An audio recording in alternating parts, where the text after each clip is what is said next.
prometeu pra vocês. E hoje, em especial, a gente escolheu esse tema por causa de uma coisa muito bacana que aconteceu. Hoje vivemos uma experiência que eu nem imaginei viver na minha vida. A gente foi aqui próximo de Tatuí. Boituva, não foi? A gente foi aqui próximo de Tatuí, numa cidade chamada Boituva. Não sei se vocês conhecem. E lá em Boituva tem um campo de balonismo. E a gente foi andar de balão hoje. Acordamos 4 horas da manhã para poder andar de balão. E lá em cima do balão, eu fiquei pensando, caraca, será que as abelhas chegam nessa altura? E aí eu vi que muitas pessoas também perguntavam isso pra gente no canal. As abelhas voam a que altura? Qual que é a altura melhor para deixar as minhas colônias? Eu moro em apartamento. Será que as abelhas conseguem voar tão alto, chegar tão próximo? É um tema realmente muito controverso. Muitas pessoas têm dúvidas. E é por isso mesmo que a gente optou por falar desse tema aqui para resolver, sanar essas dúvidas de vocês, tá bom? Gabriel, qual é a altura máxima para deixar as minhas colônias? Qual que é a altura máxima para deixar as colônias, a altura melhor para deixar as colônias de abelhas sem ferrão? Seguinte, não existe assim uma altura melhor para deixar as abelhas. Você pode deixar elas desde 1 metro próximas do chão, colônias que precisam ficar mais próximas do chão, como a guaraipa, por exemplo, precisa de mais umidade, bugia, podem ficar próximas do chão em alturas de 1 metro, tá? Não aconselho deixar mais baixo por conta de outros animais que podem chegar, vão ter o acesso facilitado da caixa, isso pode gerar problemas. Agora, questão de altura máxima, eu acho que 3 metros já é muito mais do que o necessário, do que o máximo de altura para deixar as colônias. Passou de 3 metros já é mais complicado, até por causa do meliponicultor fazer os manejos de verificação, manejos dentro da colônia, transferência, divisão, qualquer coisa, quando tem um espaço, né, uma altura muito grande, 3 metros, fica bem complicado de fazer esses manejos. Então, o que aconselho? Deixar as caixas entre 1 e 2 metros. Gabriel, essa é uma altura base aí pra gente deixar as colônias. Mas e no caso de apartamentos?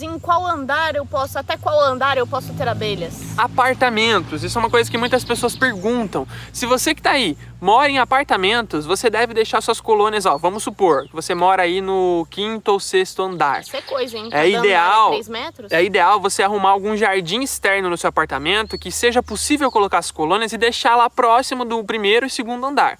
No 5º e no 6º andar, ou do 5º para cima, já é mais complicado manter as colônias. Por quê? Porque quanto maior a altura, maior a incidência de correntes de vento. E o problema, na verdade, são essas correntes de vento e não a altura. Porque, de verdade, as abelhas elas conseguem atingir grandes alturas, né? Não, claro, mais de 20, 30 metros de altura. Elas coletam pólen em árvores Mas elas grandes. coletam pólen em árvores que são grandes, que são altas. Então elas conseguem atingir. Só que aí tem uma diferença entre prédios e florestas. Dentro da floresta, onde tem essa árvore grande, as abelhas elas têm a proteção do dossel da mata, de todas as raízes, de todos os troncos, de todas as folhas. Então dentro da floresta não tem correntes de vento que vão atrapalhar a atividade de voo das abelhas. Agora, na cidade já é diferente. A gente tem muitas correntes de vento entre os prédios que acaba impossibilitando as abelhas de chegarem em alturas maiores. Elas ficam aí entre o 3º, 4º andar no máximo. Mais do que isso é complicado. Vai exigir muito da abelha, o que vai exigir uma alimentação maior dessa abelha, o que vai exigir um gasto maior do metabolismo dela e vai diminuir o tempo de vida dessa abelha. Então, se você mora em apartamento, menos do que o 5º andar, beleza, dá para deixar as abelhas na varanda, fazer uma adaptação com caninhos. Tem aquele macete do caninho. Tem algumas pessoas que criam abelhas em apartamentos e colocam caninhos na entrada da caixa, que vai direcionando a entrada das abelhas para baixo, para os andares embaixo. Só que se você mora, por exemplo, no 6º, 7º e ir para cima aí até o 20º andar, já é muito para suas abelhas. Você vai ter colônias que não vão se desenvolver tão bem. Você pode conversar com como é que é o nome daquele negócio que junta as pessoas que moram? Síndico. Não, síndico é o cara que cuida. É a associação do condomínio, não sei. Sei. Grupo, junta os condomínios, enfim, os condôminos. Isso. E você pode divulgar, falar da questão das abelhas nativas e pedir para colocar uma caixa na área. Se você mora num condomínio que tem aquelas áreas verdes, colocar nas áreas verdes, colocar Conscientização é o papel fundamental para quem quer criar as abelhas e não ter preocupação.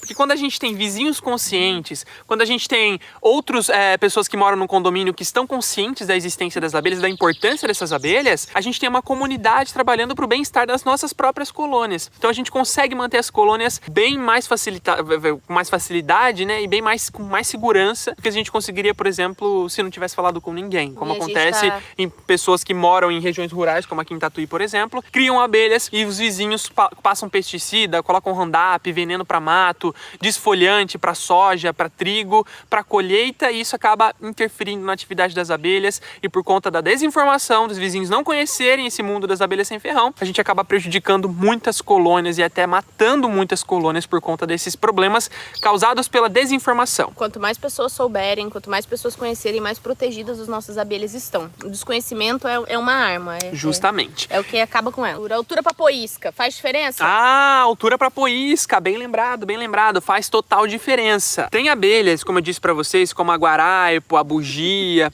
que precisam de mais umidade. Essas abelhas que precisam de mais umidade interna na colônia, o que elas vão fazer? Elas vão nidificar próximo de regiões que tem muita umidade. E aonde tem mais umidade aqui no ambiente que vocês conhecem?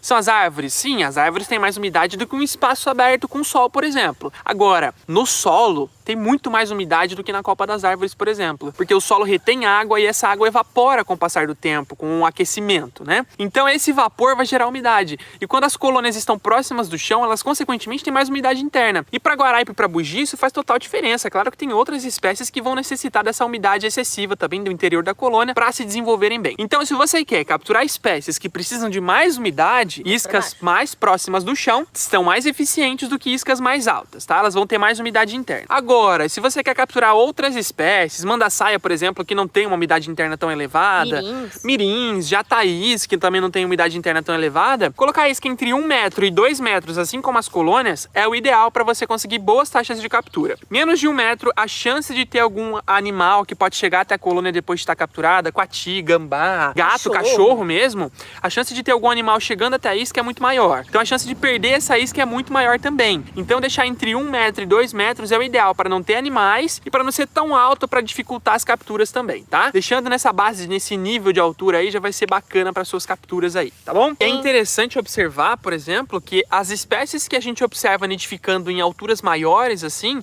são mais escaptotrigonas. São mais escaptotrigonas. Quando a gente vê uma pessoa falando, olha lá no alto daquela árvore, vocês conseguem ver a colônia? Normalmente é aquela trombeta, né? Aquele tubo característico das escaptotrigonas. Elas têm esse costume. Então, por exemplo, mandaguari amarela, mandaguari preta, tubuna, benjuí, tubiba, todas essas espécies, elas normalmente conseguem identificar em alturas maiores também. Então, para escaptotrigona, vocês podem colocar até 3 metros que não vai ter problemas. Elas podem identificar nessas regiões, elas estão acostumadas, tá? O único ruim de você colocar iscas mais altas é realmente do manejo. A ideia, nós somos meliponicultores, nós criamos as abelhas de forma racional. E não adianta nada eu criar a abelha de um jeito que eu não vou conseguir mexer, que eu vou precisar de uma escada para manejar. É muito ruim. É ruim pra gente, é ruim pra elas também, porque aumenta o risco de dar alguma coisa errada. Altura de voo. Altura de voo. Vamos lá, altura de voo. Quão alto minhas abelhas vão? Como eu disse pra vocês, justamente, como eu disse pra vocês, o que interfere na altura de voo das abelhas é justamente a quantidade de vento que elas vão enfrentar. Quanto mais vento, mais baixo elas vão voar, porque quanto mais alto, mais vento vai ter. Então, espécies que não têm um corpo muito robusto, que não aguentam tanto essa pressão, né, de voo,